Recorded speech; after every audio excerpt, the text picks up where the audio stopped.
Kemudian ketika ditanya oleh muridnya, "Guru, apa yang harus aku kerjakan supaya aku bisa memperoleh hidup yang kekal?" Kata Yesus, hidup harus kau kerjakan adalah lakukan segala perintah Bapa. Apa perintah Bapa? Jangan ada ilah lain di hadapanku. Itu perintah Bapa. Berarti Bapa Tuhannya Abraham tidak mau manusia menyembah Yesus. Hanya dia yang harus disembah. Pertanyaan saya, bukan Tuhannya Abraham yang minta Anda menyembah Yesus, bukan Tuhan saya ternyata yang menyuruh Anda menyembah Yesus. Sekarang tinggal dua kandidat, Yesus atau iblis. Jawab. Meong, meong, meong. Yesus. Di mana Yesus mengajarkan sembahlah aku? Tunjukkan dalil. Tuhan Yesus mengatakan kepada teman-teman, katanya tadi gantian, kok meong? Enggak, saya minta dalil. Oh, tidak termute ya? Oh, tidak termute ternyata. Saya dengar. Tunjukkan dalilnya, karena tinggal dua kandidat. Tuhannya Abraham tidak, Tuhannya Islam tidak. Tinggal dua kandidat, Yesus dan setan. Tolong tunjukkan di mana Yesus meminta agar manusia menyembah dirinya. Silakan. Tunggu dulu. Tuhan Abraham sama Islam sama. Kalau Anda mengatakan tidak sama, yang jelas Tuhannya Abraham tidak minta Anda menyembah Yesus, Tuhanku juga tidak minta Anda menyembah Yesus. Berarti dua hakikat ini yang kau katakan beda, itu sama-sama tidak menginginkan itu. Sekarang tinggal dua kandidat. Satu Yesus, dua setan.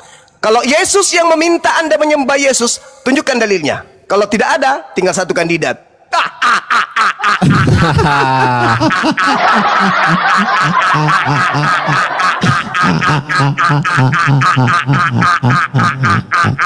Sudah Bang Juma, jangan ke anak SD. Tunjukkan dalil. Tinggal dua kandidat. Tunjukkan dalil. Yesus meminta untuk disembah. Ingat, di dalam Lukas 4 nomor 7, iblis minta disembah. Sudah, kita mau jawab. Pertanyaan saya, tunjukkan di mana dalilnya Yesus minta disembah. Silakan, saya diam. Oke, baik ya. Data secara eksplisit tidak ada dikatakan bahwa Yesus. Udah selesai udah. Tunggu dulu, saya bernarasi ganti-ganti. Sabar. Boleh saya bicara, Bang Juma? Anda ke gereja, cebok di sana pakai batu ulekan yang habis dipakai ulek cobek. Jadi saudara-saudara, Oten tadi, penyembah makhluk yang keluar dari kubur itu sudah membuktikan bahwa sembahan dia sendirilah yang menyesatkan dirinya. Pencipta langit dan bumi yang dikenal oleh Abraham, Ishak dan Yakub dan yang dikenal oleh umat Islam tidak mengajarkan, tidak memerintahkan menyembah Yesus. Tinggal dua kandidat. Yesus ternyata tidak juga memerintahkan menyembah dirinya. Tinggal satu kandidat. Halilintar. Iblis berkata di dalam Lukas 4 nomor 7, "Wahai Yesus, ya paman, sembahlah aku." Kata iblis, "Yesus, sembahlah aku. Kalau kau sembah aku Yesus, maka segala kuasa langit dan bumi dan beserta kemegahannya akan aku berikan kepadamu." Halilintar. Sekarang Oten tadi, pemakan dedak tadi, terbukti meludah ke atas, ludahnya kembali jatuh di jidatnya sendiri. Ternyata dia menyembah penyesat. Ternyata dia menyembah setan. Tuhan Abraham tidak, Tuhannya Ismail tidak, Yesusnya tidak. Tinggal satu, iblis. Nah, Yesus mengatakan, waspadalah kepada penyesat yang datang kepadamu dengan memakai namaku dan berkata, akulah Kristus. Berarti betul, pada hari Minggu mereka berkongko-kongko ke rumah ibadah mereka. Tidak ada perintah Tuhannya Abraham, tidak ada perintah dari Tuhannya Islam, tidak ada perintah dari Yesus. Lalu siapa yang membisikkan mereka ke gereja hari Minggu kompak begitu? Siapakah dia? Pembisik dari alam kegelapan. Siapa yang datang membisik? Sang pembisik kejahatan. Kompak segitu sedunia pada hari Minggu, kompak. Yesus tidak pernah mengajarkan ibadah minggu, Tuhannya Abraham tidak pernah mengajarkan ibadah minggu, Tuhannya umat Islam tidak pernah mengajarkan ibadah hari Minggu, Yesus tidak pernah mengajarkan ibadah hari Minggu. Kok mereka kompak hari Minggu? Siapa di balik semua itu? Oke, saya kira udah terbukti ya teman-teman. Cukup bagi kita untuk mengkarungin, ya, membuat orang masuk karung goni. Tujuannya menghujat, ternyata kena dijidat sendiri. Silakan. Alhamdulillah. Ada selesai nih. Ya Bang Si, monitor. Selamat siang. Ya, selamat siang. Muslim apa Kristen Bang? Nggak jelas agama saya Bang. Oh ya, di bawah dulu ya Bang ya. Terima kasih.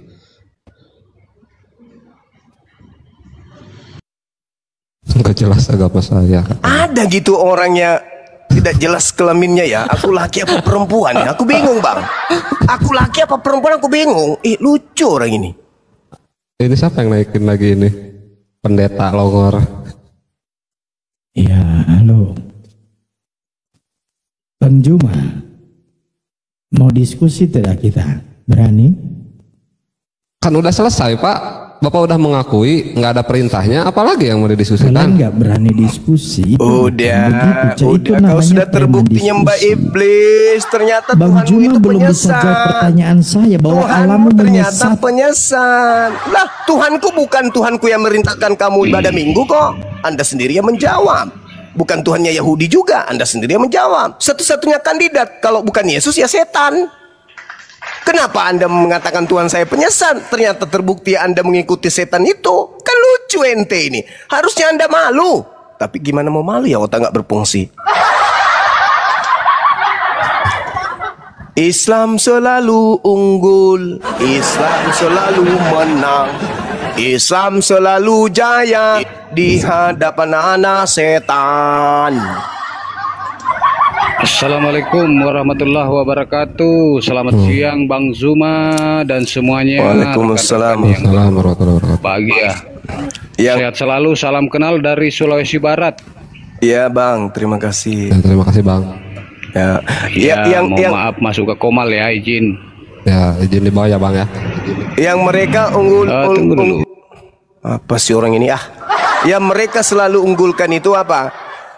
Bang Suma boneng, boneng, boneng, boneng, boneng. Itu aja terus. Boneng, kita bantu biar mereka senang. Boneng, boneng, boneng, boneng. Itu aja terus. Itu aja andalan kalian, boneng. Emang kenapa kalau boneng? Boneng-boneng begini, boneng-boneng begini nggak pernah ditampar. Boneng-boneng begini nggak pernah ditelanjang depan umum. Boneng-boneng begini nggak pernah kemudian diarak di tengah kampung. Boneng-boneng begini muka gue nggak pernah diludahin. Boneng-boneng begini gue nggak pernah digantung. Boneng-boneng begini lambung gue nggak pernah ditombak. Sadar lo kalian, sadar. Jangan menghina fisik ketika sembahanmu ternyata jauh lebih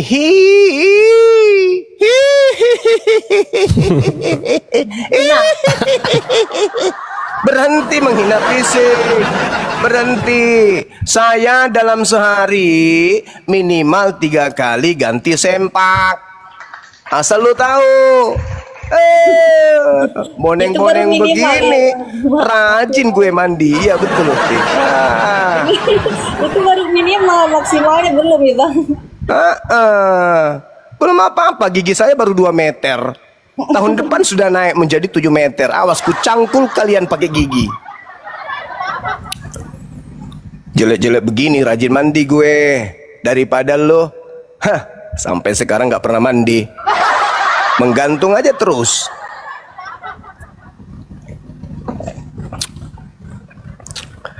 Jangan menghina fisik, bro. Iri kali orang dia. Iya, jangan menghina Iri fisik. kali orang ini. Jangan, piri. Di sini tuh tanganku itu saya enggak, yang ada cuman kepalanya itu kenceng. Ya, kamu jarimu bolong habis dipaku. untung bukan tengah kepala bekas paku. Kalau kepala bekas paku ya kuntil. Aduh, parah. Bang Juma ini justru dia pakai masker. Dulu waktu dia nggak pakai masker, ganteng kali, banyak oten-oten wanita ngejar dia. Makanya banyak oten-oten wanita banyak ngejar Bang Juma. Makanya pakai masker. Nggak pakai masker lebih ganteng dia. Sengaja. Oten-oten semua wanita ngejar terus. Nagih utang.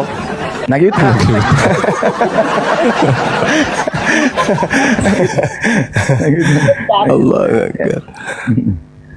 Nagih janji maksudnya. Abang janji nikahin aku. Buktinya kagak. Katanya abang janji kalau aku udah syahadat, katanya abang mau nikahin aku. Apa jawabannya Bang Suma? Maaf, aku bingung. Soalnya yang kusahadatin perempuan itu udah lebih 3.000 orang.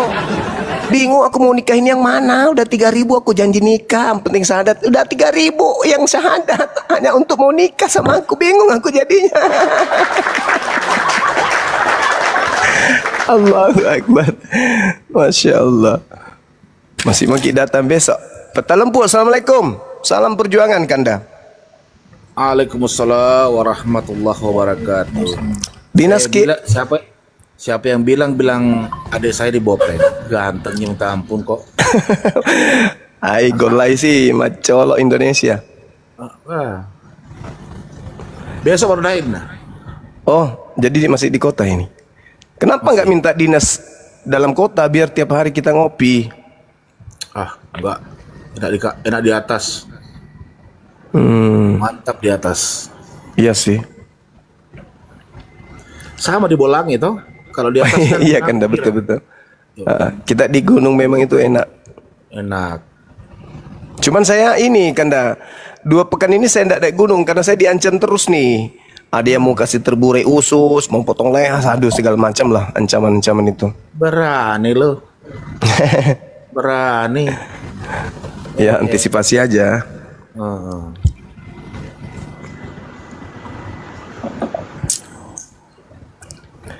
Ngancam bang. Ngancam bang. Bukan ngancam lagi, udah pokoknya 3 hari dia itu berturut-turut. Sebenarnya gini Gurunda, sebenarnya itu yang kepanasan itu hanya sekedar yang apologet yang tidak tahu diri itu aja. Tapi sebenarnya kalau kaum awam yang ada di saudara-saudara kita di Kristen, mereka tercerahkan sebenarnya. Mereka tidak sadar sebenarnya Bang Suma ini, Gurunda ini mengajarkan kebenaran. Daripada Anda dibodohin terus oleh bapak-bapak gereja. Bapak gereja itu mengajarkan berdasarkan apa yang mereka narasikan gitu ya? Berdasarkan pikiran dia. Tetapi Gurunda dia mengajarkan berdasarkan apa yang ada tertulis dalam kitab Anda, yang selama ini puluhan tahun Anda cuma simpan di atas lemari, kemudian 1 minggu dibawa ke hari Minggu, itu pun tidak dibuka. Justru dengan hadirnya Bang Suma ini harus berterima kasih kalian.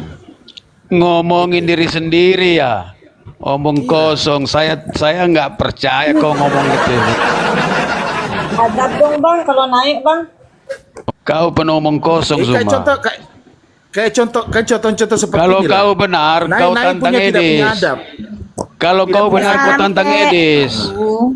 Kau tantang Edis jangan bicara. kayak Kristen lah Bang, orang lagi ngomong Bang. Jangan dipotong-potong juga. Ya itulah, menandakan adab-adabnya mereka tuh nggak ada. Naik-naik itu nggak punya rasa, tidak punya sopan santun, tidak punya tata krama. Begitu dibilang agama kasih. Sementara Gurunda ini berbusa-busa mulutnya tiap hari, tiap malam memberitakan kebenaran. Kalau Anda mau cermati apa yang dikatakan Mbak Suma dengan akal logika agar sejak saudara dan seluruh apologet semuanya, Anda akan tersadar. Anda tinggalkan Kristen, Anda mungkin ateis ataupun Anda masuk Islam. Bukan begitu Gurunda kira-kira? Benar Kanda, benar. Ya iya. Karena kita sayang sama mereka. Kalau nggak sayang ngapain? Lawang jaminan surga di kita sudah ada kok. Kita sudah mewarisi surga Firdaus kok kata Allah, Al-Quran surah Al-Mu'minun. Cuman karena kita sangat sayang loh. Karena kenapa? di kehidupan kekal nanti kita akan teringat mereka. Dulu ada teman saya namanya si Martin, namanya Peter, Andrianus, Anus, Tandilin, Timing Kondok, Polok, Nadi Kekeasu, kan gitu. Ada teman-teman kita nanti ketika di kehidupan kekal, dulu kita pernah ngopi loh sama mereka. Kemana dia sekarang ya, di neraka kekal. Kangen ingin jumpa meskipun beda akidah. Nah, supaya itu terjadi, kita ajak mereka. Mumpung mereka pasang badan, beritakanlah Bible ke seluruh makhluk, jadikanlah seluruh manusia jadi pengikutku.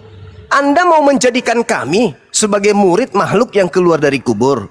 Itu perintah, harus, wajib. Iya bang, karena itu amanat agung. Oke, tapi tolong terangkan dulu kepada kami, siapa dia yang keluar dari kubur ini?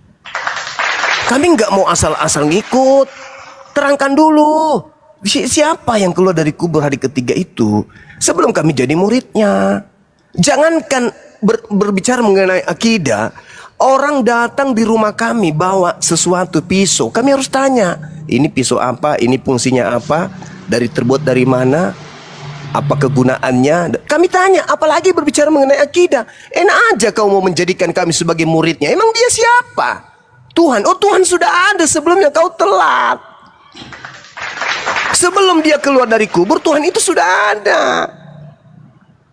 Mau jadi apa lagi kita ini? Ya terangkan. Maka kita sampaikan, karena ada juga perintah dalam Al-Quran. Ud'u ila sabili rabbika bil hikmah. Itu perintah. Ya ayyuhan nas, inni rasulullahi ilaikum jami'a. Belum lagi tugas kita adalah membersihkan Nabi Isa dari orang-orang kafir. Ya kita dialog, karena memang itu misi. Belum lagi perintahnya, innalladzina amanu yuqatiluna fi sabilillah. Di seberang sana, di ufuk yang berbeda, di pasukan yang berbeda, mereka juga sedang berperang untuk membantu sibilis ISIS. Wa innalladzina kafaru yuqatiluna fi sabilit tagut. Nah, mereka berdiri di barisan iblis, kita berdiri di barisan orang-orang beriman. Lalu apa perintah Allah? Faqatilu awliya asyaitan. Perangilah saudara-saudaranya setan itu. Dengan cara apa? Berdialog, berdiskusi, mengurai data, berlogika, menyampaikan pesan, menjelaskan, menguraikan. Itu yang dimaksud, memerangi mereka. Ketika mereka datang mengajak kita menyembah kepada sesuatu yang keluar dari kubur, ya kita harus mengkanter. Kita harus melindungi akidah umat Islam ini. Karena satu hal yang perlu dipahami, saudara-saudara Kristen, kalian tidak akan lagi mau menggunakan metode awal. Opsi A itu sudah nggak laku dan kalian sadar. Apa opsi A yang dulu sebelum ada sosial media? Opsi A yang kalian lakukan adalah menggunakan Bible untuk memurtadkan orang. Sekarang sudah nggak laku opsi A itu. Kenapa? Karena umat Islam sudah lebih pintar Bible daripada kalian. Tidak laku, maka kalian menggunakan opsi kedua. Opsi B yang Anda gunakan itu. Apa opsi B itu? Berupaya dengan keras membuat umat Islam, khususnya generasi Islam, jauh dari Al-Quran. Itu karena kalau kalian mau menghantam kami pakai Bible, nggak bisa, karena musuh kalian Bible. Maka kalian menggunakan opsi cadangan. Apa itu? Membuat generasi Islam jauh dari Al-Quran. Itu opsi kedua. Kalau masih mengandalkan Bible nggak bisa, karena kami lebih paham Bible. Nah, opsi yang lain, opsi yang ketiga adalah mencari kemudian hadits-hadits lemah, hadits-hadits palsu, kemudian untuk kalian hantamkan ke generasi Islam.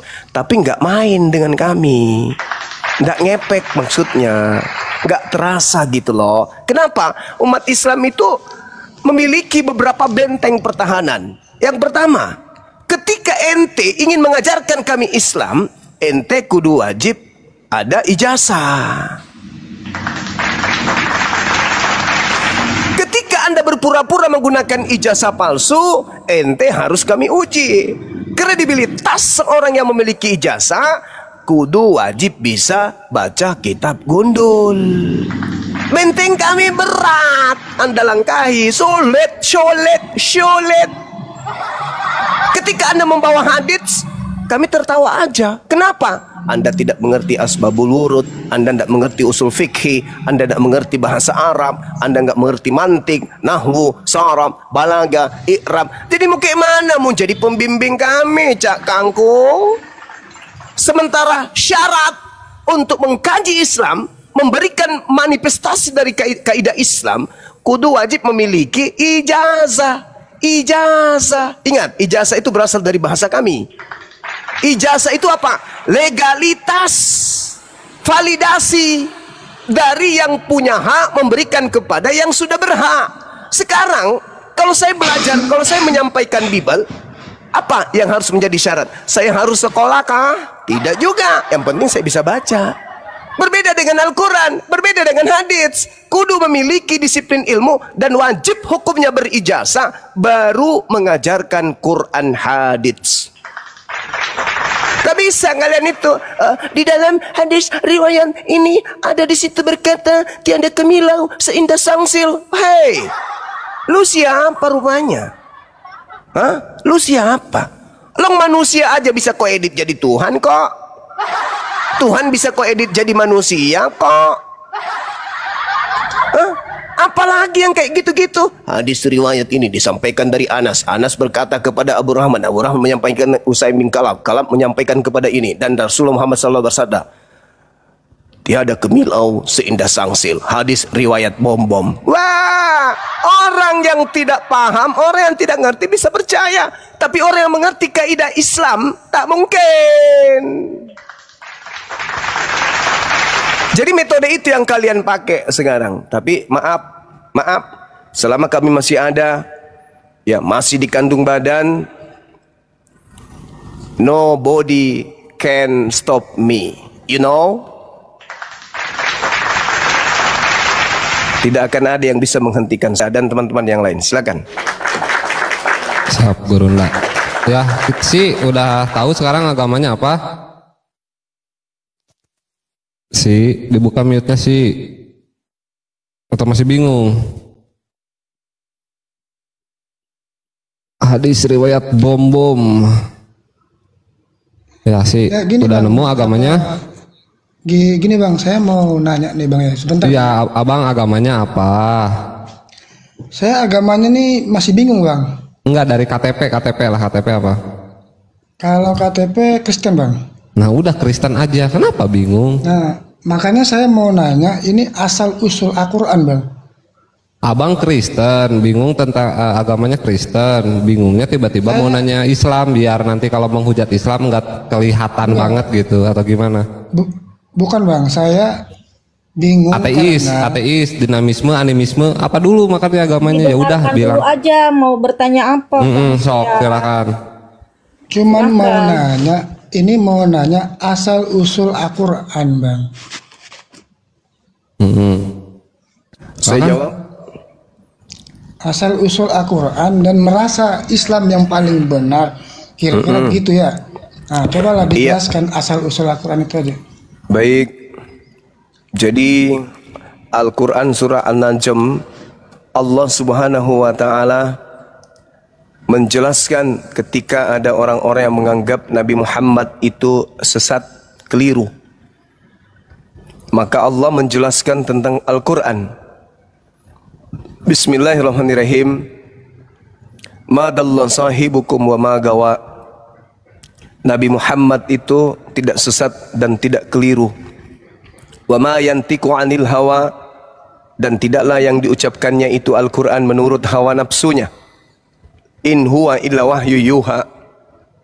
Selain Al-Quran itu adalah wahyu yang diwahyukan kepadanya. Allamahu syadidul quwa, yang diajarkan oleh roh kebenaran yang sangat kuat. Kemudian di dalam Al-Quranul Karim diterangkan di ayat An-Nahl ayat 102. Bismillah. Qul nazzalahu ruhul kudus mir rabbika bil haqq. Katakanlah kepada seluruh manusia, dialah Allah yang kemudian mewahyukan Al-Quran kepadamu melalui perantaraan Roh Kudus, tujuannya untuk meneguhkan hati orang-orang yang telah beriman dan menjadi petunjuk serta kabar gembira bagi orang-orang yang berserah diri kepada Tuhan. Qul man kana aduwwan li Jibril fa innahu nazzalahu ala qalbika bi isnillah musaddiqan lima baina yadayhi wa hudaw wa busyra lil mu'minin. Katakanlah kepada manusia, wahai Nabi Muhammad, barang siapa yang menjadi musuh Roh Kudus, maka ketahuilah bahwa dialah yang menurunkan Al-Quran ke dalam hatimu dengan izin Allah, membenarkan kitab-kitab yang terdahulu dan menjadi petunjuk serta berita gembira bagi orang-orang yang beriman. Jadi asal usul Al-Quran adalah dari pencipta langit dan bumi yang dinusulkan melalui Roh Kudus, di mana Roh Kudus datang kepada roh kebenaran, yaitu baginda Rasulullah Muhammad sallallahu alaihi wasallam.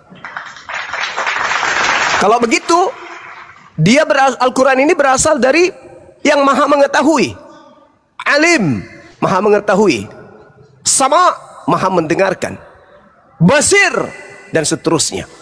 Artinya bahwa tidak boleh ada kesalahan di dalamnya, baik menurut ilmu pengetahuan yang cakupannya pendidikan, kedokteran, teknologi, itu tak boleh bertentangan. Kenapa? Karena kalau itu berasal dari sang maha mengetahui, mutlak ilmu di dalam Al-Quran wajib hukumnya lebih tinggi daripada pengetahuan manusia. Jangan lebih rendah. Manusia sudah mengatakan 1 tambah 1 sama dengan 2. Di dalam buku itu masih mengatakan 1. Ilmu pengetahuan sudah mendapatkan keadaan di mana pencipta langit dan bumi ini maha sempurna, mutlak, tanpa kitab suci. Maka seluruh manusia yang berakal sehat akan mengatakan, yang menciptakan, yang menjadikan, yang mengadakan alam semesta ini pasti hakikat yang sempurna. Di dalam kitab suci, sebuah kitab suci mengatakan, Tuhan turun ke bumi, lalu nenen sama ibunya. Tertolak. Kenapa? Ilmu semakin maju, kitab suci tenggelam. Berbeda dengan firman Tuhan. Karena asalnya dari yang maha mengetahui, maka miliaran tahun ke depan dari Al-Quran diturunkan ke bumi, berpijak di bumi. Hari itu sampai miliaran tahun ke depan, dia akan tetap jalan beriring dengan kemampuan manusia berpikir, kemampuan ilmu pengetahuan, peningkatan kemudian modernisasi, dan dia akan selalu satu not, satu ketukan, satu gelombang, satu irama dengan perkembangan kehidupan manusia, tidak pernah tenggelam oleh keadaan. Dia selalu dinamis, tidak statis, tertinggal oleh keadaan manusia. Kenapa? Kitab suci yang benar akan selalu menjadi pedoman manusia. Seperti apapun zamannya, secanggih apapun manusia, kitab sucinya akan selalu menjadi benteng utama. Itulah Al-Quran. Lalu bagaimana mungkin kalau itu karangan manusia yang hidup 1400 tahun silam, tak ada listrik, tak ada PLN, tak ada internet, bisa mengetahui segala hal yang ditemukan baru di zaman modern ini kalau bukan dari pencipta yang maha mengetahui? Maka dikatakan kemudian dalam Al-Quran, Qul man kana aduwwan li Jibril fa innahu nazzalahu ala qalbika bi isnillah. Apa yang kau torehkan oleh lisanmu, wahai Nabi Muhammad, adalah sebuah kebenaran dari Sang yang Maha Mengetahui. Maka mutlak absolut tak ada kesalahan di dalamnya terkait dengan ilmu pengetahuan. Bagaimana dengan kitab lain di luar Al-Quran? Na'udzubillah, summa na'udzubillah. Silakan. Terus gimana bang? Sebelum Al-Quran kan kitab Injil dulu bang. Iya, betul. Al-Quran sudah mengatakan itu. Musaddiqan lima baina yadayhi, menjelaskan, membenarkan apa yang Tuhan wahyukan berupa ketetapan-ketetapan, kitab-kitab yang turun sebelum engkau. Al-Quran membenarkan itu. Dulu ada kitab datang namanya Torah untuk Musa dan kaumnya. Setelahnya turun Zabur, Mazmur untuk kaumnya. Setelahnya ada Injil untuk kaumnya. Tapi itu sifatnya temporer, hanya untuk kaum terbatas, hanya kaum tertentu, yaitu Bani Israel. Makanya orang Kristen ini hanya menggunakan remah-remah. Perjanjian Lama hanya mengambil dari terjemahan Septuaginta yang diterjemahkan oleh Ptolemy II di tahun 23 sebelum Masehi. Baru naik juga langsung ngomong. Sudah boleh bicara, mengundang sabar dulu. Terima kasih. Itu dulu baru masuk langsung nyeletuk, nggak tahan dia lihat tulang. Lalu kemudian datang kepada Nabi Daud, datang kepada Nabi Musa, Nabi Isa, ketetapan-ketetapan. Nah, Kristen ini perjanjian lamanya hanya mengambil remah-remah dari terjemahan kitabnya orang Yahudi, agama lain di luar Kristen. Lalu perjanjian barunya itu adalah catatan-catatan wartawan lepas yang tidak memiliki validasi kenabian. Digabung menjadi satu. Bukan kitabnya Musa, bukan kitabnya Nabi Isa, bukan. Nah, Al-Quran datang kemudian memulihkan segala ketetapan Tuhan untuk alam semesta ini. Seperti itu, saudara. Silakan. Itu yang dijelaskan isinya, Bang. Terus yang menulis isinya itu siapa, Bang? Al-Quran yang Anda tanya? Iya kan, saya bahas Al-Quran ini. Oke, tadi Anda bertanya kitab-kitab sebelumnya soalnya. Abang jadi Al-Quran itu isi Al-Quran. Terus yang mencantumkan isi-isi di Al-Quran itu siapa, Bang? Oke. Yang dikatakan kemudian Al-Quran itu adalah wahyu yang didatangkan kemudian oleh Allah melalui Roh Kudus. Tadi kan udah aku bilang sama saudara. Maka apa yang ada di dalamnya itu adalah wahyu yang diwahyukan kemudian dan diterima oleh baginda Rasul Muhammad sallallahu alaihi wasallam. Ketika Al-Quran diwahyukan, Iqra bismi rabbikal ladzi khalaq, maka Nabi Muhammad menyampaikan wahyu itu kepada para sahabatnya, tidak merubah dan tidak menambah dan tidak mengurangi. Iqra bismi rabbikal ladzi khalaq.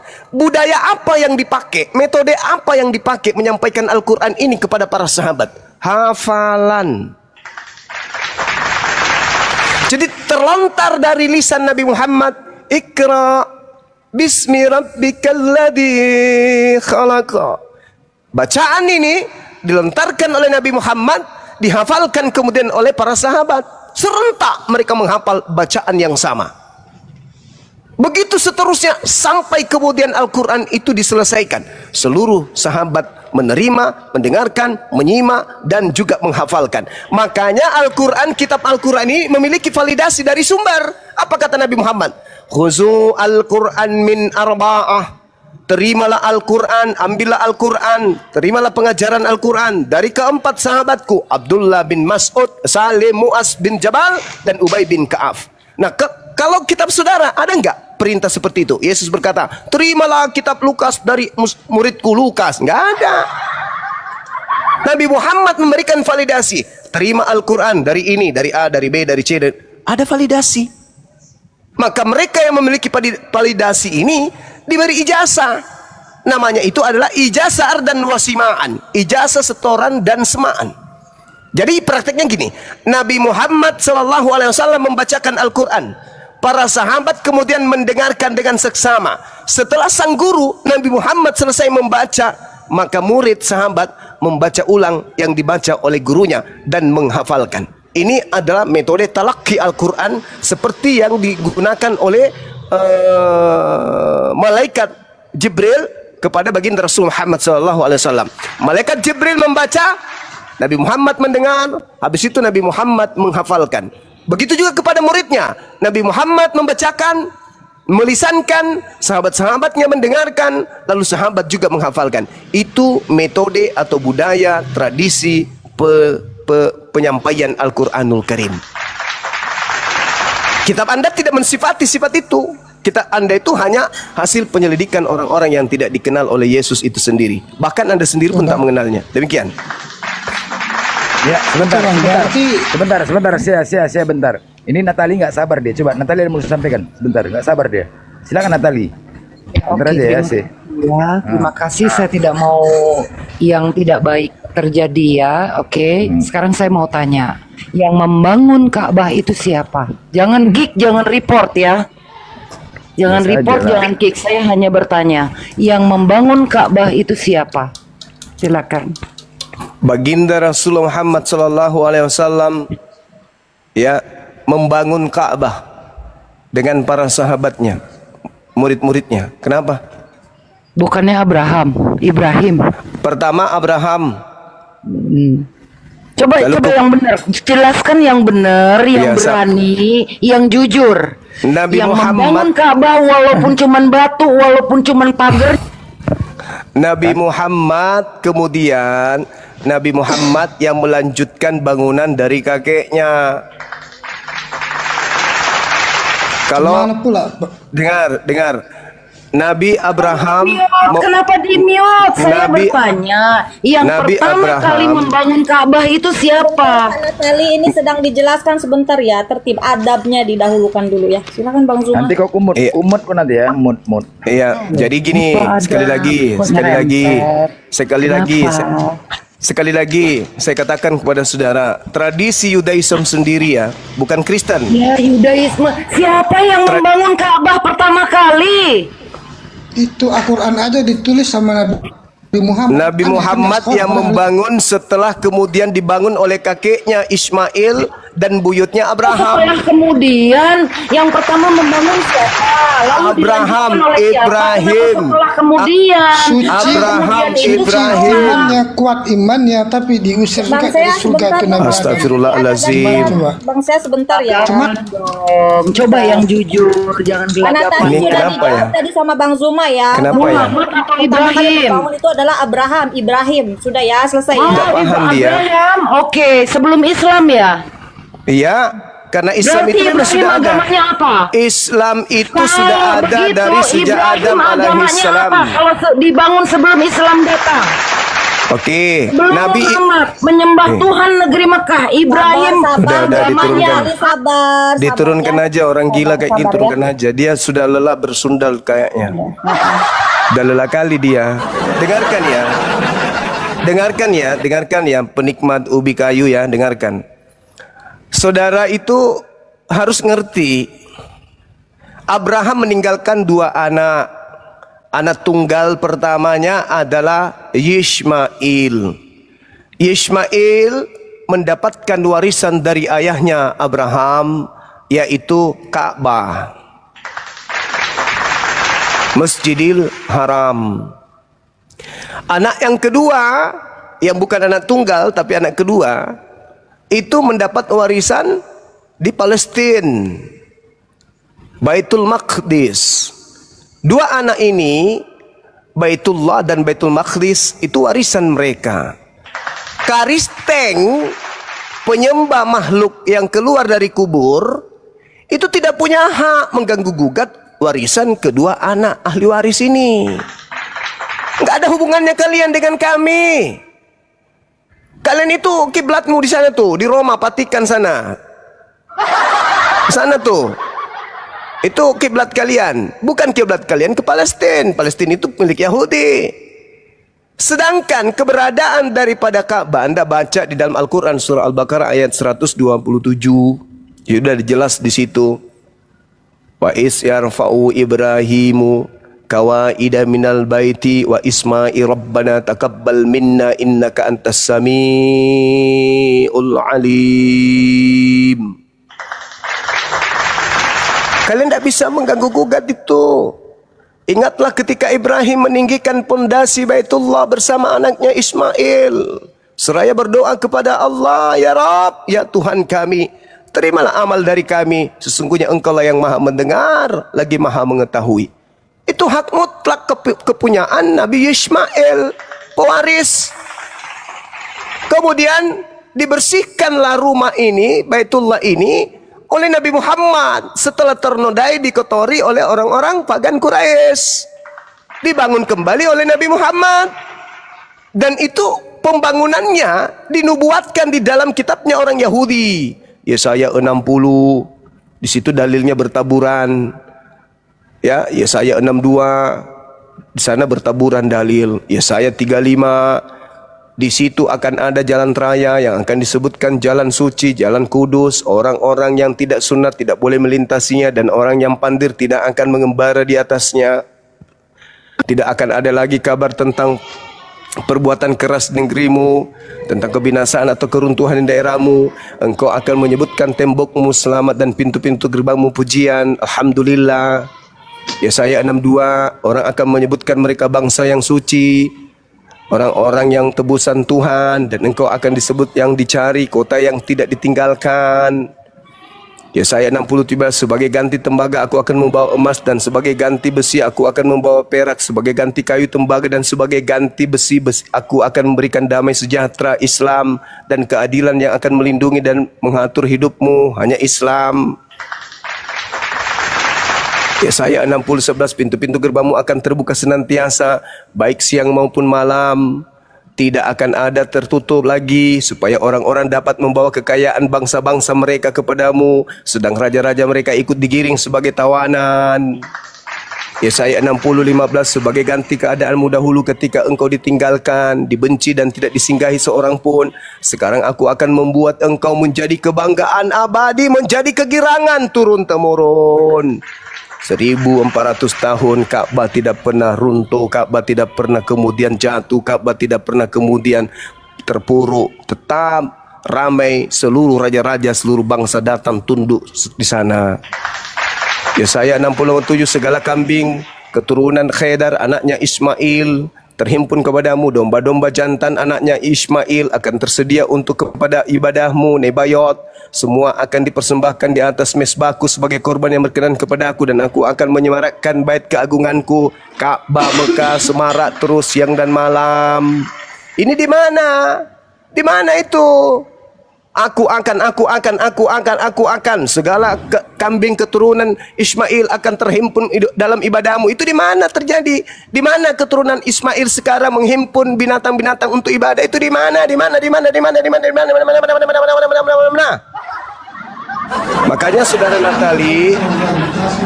Saudara Natali, saya ajarkan supaya otak Anda itu berfungsi. Caranya gini. Sebelum Anda tidur, Anda kan sudah punya suami.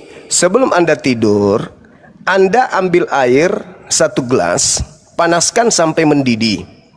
Nah, sebelum Anda tidur, kulup suami Anda celupkan di air yang mendidih itu. Biar kuman-kumannya itu keluar, habis itu Anda main. Pakai lidah kan? Selalu kan? Lidah Anda ke kulup kan? Enggak, tak ajarin supaya otaknya tidak kena najis. Biar otaknya itu naik ke sini itu bisa sehat. Jangan kau biasakan mencicipi sesuatu yang najis. Maksudnya, bersihkan dulu, rendam dulu air mendidih, biar sagunya itu pada keluar. Jangan asal kau itu aja, otakmu rusak. Kau mau belajar agama tapi otakmu rusak, itu susah. Jadi kulup suamimu itu direndam pakai air mendidih, habis itu barulah kau gunakan sebagai es tontong. Nah, kalau tidak, maka otakmu akan tetap berkarat seperti sekarang ini. Ya, dengarkan itu Natali ya. Yang teman-teman yang punya kulup ini ingat, setiap malam didihkan kemudian air, rendam kulup di situ. Silakan. Kalau mau praktekkan silakan, yang tidak mau, yang tetap mau beleng-beleng silakan. Lanjut. Assalamualaikum Bang Handi. Waalaikumsalam. Ini tadi Bang Juma, dia mau bertanya, Nabi Ibrahim itu, dia itu ingin Nabi Ibrahim itu tidak beragama Islam, agama yang lurus, dia maunya Nabi Ibrahim Kristen. Itu arahnya ke situ, gitu loh. Jadi macam mana Bang Al-Quran tadi Bang? Apanya lagi? Al-Quran udah jelas kan? Al-Quran udah jelas kan? Itu kan yang gini Bang, itu kan yang Abang jelaskan, yang tercantum di Al-Quran. Yang nulisnya siapa Bang? Kami ingat ya, tradisi Quran itu pertama hafalan, yang terus kedua kenapa tulis. Abang salahkan Injil? Terus adalah kebenaran dari Al-Quran, sedangkan Al-Quran tadi sudah jelas, Abang jelaskan. Itu isinya sekarang Injil kan yang tulis itu, yang menulis berarti kan manusia kan? Injil yang dimaksud Al-Quran itu yang mana? Kok Injil kok Al-Quran gimana sih? Ya Anda kan mengatakan Injil dari Kitab Injil yang pertama kali diturunkan itu kan Injil Bang. Kenapa Abang bilang Al-Quran yang jadi kebenaran, sedangkan Abang menjelaskan isinya. Sekarang yang menulis isi Al-Quran itu siapa Bang? Injil itu sudah tak ada lagi. Gak ada lagi Injil itu. Jadi Injil yang benar gitu? Apa? Jadi Al-Quran yang benar? Iya dong. Mana Injilnya Nabi Isa? Tolong tunjukkan kepada saya. Mana Injil yang diajarkan Yesus? Ada nggak? Mana? Al-Quran yang benar Bang. Mana Injil yang diajarkan Yesus? Tak ada lagi. Akui dulu bahwa tidak ada lagi Injil Yesus. Akui dulu. Nggak paham dia. Kenapa pula ini? Ini yang kubahas Al-Quran bang, bukan Injil bang. Iya, Anda kan bertanya tadi Injil. Abang menjelaskan isinya. Ini pasti masih berkulup ini. Kan manusia yang nulis. Pasti masih berkulup ini, makanya otaknya nggak terbuka. Anda yang bertanya Injil, saya katakan Injil itu sudah ada.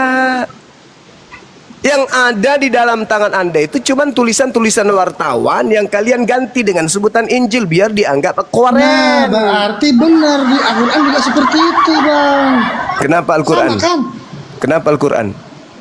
Tadi abang bilang mengatakan tinggal apa tulis-tulisan dari wartawan itu. Iya. Terus yang Quran itu yang nulis siapa? Al-Quran itu dihafalkan Cak Kangkung. Al-Quran itu dihafal. Ketika Al-Quran itu ingin dibukukan, dihadirkan semua para penghafal. Mereka menghafal, dicatat. Tidak akan mungkin keliru. Kenapa? Karena berdasarkan hafalan. Hafalan yang sudah mendapatkan ijazah. Yang mereka dapatkan dengan metode talaqi. Tidak mungkin mereka keliru. Apa? Masuk logika itu bang. Masuk ya, karena itu. Anda masih berkulup. Ya, masuk logika itu kan logikamu bang. Sekarang begini, Anda hafal Pancasila nggak? Itu logikamu bang. Anda hafal Pancasila tidak? Jangan-jangan enggak. Manusia aja. Anda hafal Pancasila, ini masih berkulup ini, masih berkulup. Anda tutup. Anda yang berkulup, Anda yang tertutup. Yang Anda jelaskan orang isinya, ketika dengar. Manusia kan aneh. Dengar. Kecuali ketika bang, Tuhan abang yang menurunkan. Ampun dah, ampun. Saya ampun. Ampun, saya bicara sama hewan. Ampun, saya bicara dengan serigala. Masih manusia yang menulis. Hewan ini lepas dari mana? Bro, kamu kan ini bertanya kenapa kau ya jelasin? Nggak, sepanjang itu dijelasin dia nggak paham. Bro, kalau namanya binatang itu, mana punya akal? Dia Pancasila, dia pula yang jelasin. Pancasila ketika kamu hafalkan, lalu saya tuliskan, Anda cross check tulisan saya dengan hafalan saya, dengan hafalan Anda. Kalau sudah sama, tulisan saya salah nggak? Pancasila, saya tulis Pancasila. Satu, ketuhanan yang Maha Esa, saya tulis ketuhanan yang Maha Esa. Dan seterusnya sampai sila kelima. Habis itu saya hadapkan kepada Anda. Itu proses talaki. Nih baca. Apakah sama dengan hafalan? Saksikan yang lain. Serahkan kepada yang di samping kanan. Sama enggak? Sama. Ini sama. Ini sama. Kamu sama? Gimana? Setuju? Kita stempel? Stempel. Tak sah. Al-Quran. Begitu metode Al-Quran penulisannya dari hafalan. Itu namanya validasi. Rekayasa manusia. Oh ya udah kamu ke gereja. Rekayasa manusia. Begini aja bro, kan? Kamu pergi kembali ke pohon, teman-temanmu menunggu di atas pohon. Itu turunnya dari langit. Kamu beli kepiting, itu sipit kepiting taruh di bibirmu. Ambil ular kobra, kau pertandingan cotok siapa yang duluan matok, kamu atau kobra, itu lebih cocok. Jangan kau masuk ke diskusi ilmiah, nggak cocok. Kamu cocoknya di gereja memang. Belum level, masih jauh. Dia yang bertanya, dia yang ngejelasin. Gimana sih? Ya, begitulah iblis. Watak iblis itu gitu, sombong. Kalau memang kau mau menjelaskan, kamu mundur 2 langkah, saya tanya. Kalau kau bisa jawab pertanyaanku, saya kembalikan kau ke pohon. Teman-temanmu menunggu di sana. Tapi tolong ekornya dijaga, jangan sampai ngibas-ngibas. Binatang gitu apakah yang berekor yang ada di atas pohon? Monyet. Kucing. Nah itu dia. Semua kucing. Biawak. Ya biawak. Selamat siang Bang Juma. Iya siang. Saya mau tanya nih Bang Juma, bentar doang ya. Enggak, gini bro, sebelum bertanya, dengerin dulu. Sebelum bertanya, ada nggak ruang di kepalamu untuk menampung jawaban? Udah saya tanya aja, bentar aja, abis itu saya turun ya. Enggak, saya tanya dulu ada ruang nggak sedikit aja buat menampung jawaban. Kamu siapa sih ikut-ikut? Orang saya mau tanya Bang Juma kok. Itu nggak ada ruang Bang Juma untuk menampung. Gimana dong? Allahu Akbar. Bang Juma, saya ngefans soalnya. Iya. Ya silakan Saya mau Bang Doni, tanya apa yang ini. mau ditanyakan, silakan. Iya, Dajjal sama Amerika kuat mana ya? Amerika ya sama. Kan Dajjal itu siapa? Dajjal itu Kristus. Dajjal itu Kristus. Kalau di Islam itu Al-Masih. Yesus mengatakan waspadalah kepada penyesat yang mengaku Kristus, Dajjal. Mereka akan menyesatkan banyak orang. Nah, sekarang kalau Anda berbicara mengenai apa yang Anda sebutkan tadi, di situ mayoritas penyembah Dajjal. Gimana dong? Masa Dajjal lebih kuat Dajjal dengan Dajjal? Ya Dajjalnya itulah Dajjal. Pengikut Kristus palsu itu adalah pengikut Dajjal.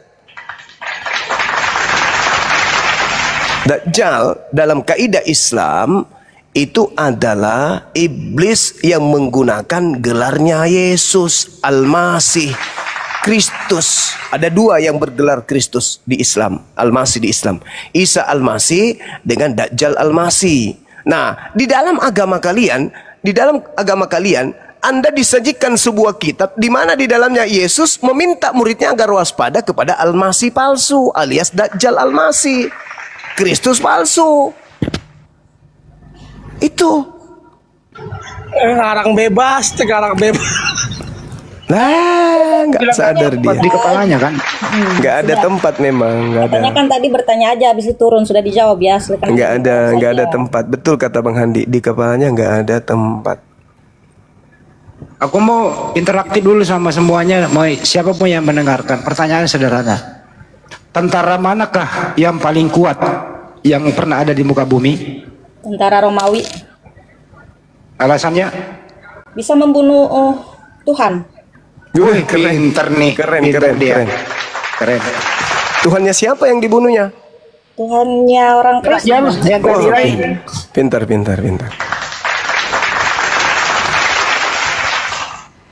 Halo, selamat siang. Siang Petra. Aku senang kali Petra ini udah bertobat dia. Baik dia. Petra, sehat leku. Sehat. Santun leku ya, santun ya. Oke. Tadi saya dengar bahwa tentara Romawi yang membunuh Yesus ya. Betul. Saya sendiri tadi yang menjawab. Oke. Sebenarnya bukan hanya tentara Romawi. Nah, ketika manusia jatuh dalam dosa, kita sama dengan membunuhnya. Oh, kau yang bunuh Tuhanmu? Iya. Oh, dia yang bunuh Tuhan, yang aku dia pembunuh, dia ini pembunuh Tuhan juga ini. Gimana ini? Jangan di-mute lah. Contohnya Jadi mute. Contohnya gini, 1 Korintus 15 ayat 3. Sebab yang sangat penting kukatakan kepadamu ialah bahwa Kristus telah mati karena dosa-dosa kita. Ingat ya, karena dosa-dosa kita sesuai dengan kitab suci. Jadi kematian dia adalah kematian terhadap dosa manusia cuma. Hah? Iya. Di mana itu diajarkan dosa ditebus pakai nyawa manusia itu di mana? 1 Korintus 15 ayat 3 kan. Oh, ajaran Paulus, kirain Tuhan yang ngajar. Kalau Tuhan yang mengajarkan dosa manusia pakai hewan, Imamat 1 nomor 2. Paulus ini dapat ilmu dari mana? Siapa yang merasukinya? Kok bisa manusia jadi penebus dosa itu di mana ilmunya? Apa yang Paulus ditulis ini? Paulus itu cuma itu bukan oleh Roh Allah. Itu di mana tertulis Roh Allah datang kepada Paulus? Di mana? Nah, ketika firman yang ditulis Paulus itu adalah sudah diilham oleh Roh Allah. Iya, di mana? Di mana Roh Allah datang kepada Paulus? Di mana? Tertulis di mana? Siapa yang mengatakan itu? Loh, Roh Allah cuma hadir. Loh, bagaimana ini? Kok jadi bertentangan dengan ucapan Yesus sendiri? Paulus sendiri mengatakan di dalam kitabnya bahwasanya dia berkata bukan berdasarkan firman Tuhan. Kok sekarang jadi firman Tuhan? Tetapi itu diilhamkan oleh Roh. Iya, dia mengatakan aku bercerita bukan berdasarkan firman Tuhan. Gimana yang betul? Tapi ingat Juma, setiap perkataan itu yang dituliskan oleh para nabi. Lah, dia nabi. Jadi Paulus sekarang sudah jadi nabi. Paulus sudah keakui kalau dia nabi. Loh, Paulus sudah. itu kan nabi. Nabi dan rasul. Sudah nabi. Loh, Catat ya teman-teman. Catat ya teman-teman. Berarti terbukti ucapan Yesus, waspadalah kepada nabi palsu yang datang kepada kamu, yang datang di abad pertama. Oh gitu toh. Mana ditulis di situ ayatnya bahwa Paulus nabi palsu? Lah, nabi yang datang. Oke, Anda sudah mengakui dia nabi. Tolong tunjukkan selain nabi Paulus yang datang kepada murid Yesus di abad pertama. Mana ada nabi palsu di sana ditulis datang? Iya, sekarang kalau bukan Paulus yang nabi palsu, siapa nabi yang datang di abad pertama kepada murid Yesus? Nah, nabi-nabi palsu ini gini Juma, yang datang kepada orang pengajaran yang tidak sesuai dengan ajaran Kristus. Tafsir congor. Yesus mengatakan, dengar, Yesus mengatakan nabi palsu itu datang di abad pertama kepada murid Yesus. Siapa yang datang kepada murid Yesus? Juma, siapa yang datang? Siapa yang datang kepada murid Yesus yang adalah nabi palsu? Siapa? Kok main mute sih kalian? Gimana sih kalian ini? Siapa yang datang di abad pertama yang kau akui nabi itu kepada murid Yesus? Siapa? Jangankan nabi pertama Juma. Nabi pertama, nabi inilah kalau ini kalau pelihara kulub gini otaknya nggak berfungsi. Anda sudah mengakui Paulus itu nabi. Pertanyaannya, ketika Yesus meminta muridnya wanti-wanti nabi datang padanya tapi palsu. Pertanyaan saya, siapa yang datang kepada murid Yesus di abad pertama? Selain Paulus siapa? Katanya kamu katakan tadi nabi palsu.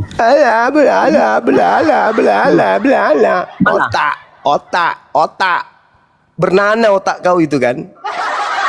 Bernanah otak kau itu. Bernanah. Kau sudah akui Paulus itu nabi. Berarti dia kandidat tunggal yang datang kepada murid Yesus di abad pertama. Lihatlah teman-teman, lihatlah. Kebenaran itu akan selalu datang. Islam unggul. Jayalah Islamku, jayalah Indonesiaku. Allahu Akbar, Masya Allah. Otaknya bernanah dia. Kalau nge-framing muter-muter ahlinya dia, giliran ditanya poinnya, keluar nananya. Sederhana pertanyaannya, siapa nabi yang datang kepada murid di abad pertama? Jawabannya apa tadi si Petra? Karena minyak gosoknya habis, dia katanya mau ke pasar beli minyak gosok gitu.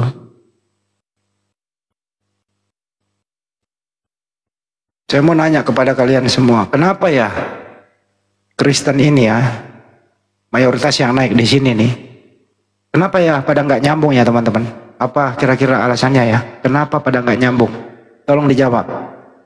Ya karena kalau ini bukan noten Bang Handi. Oh, makan babi tuh Bang Handi. Iya.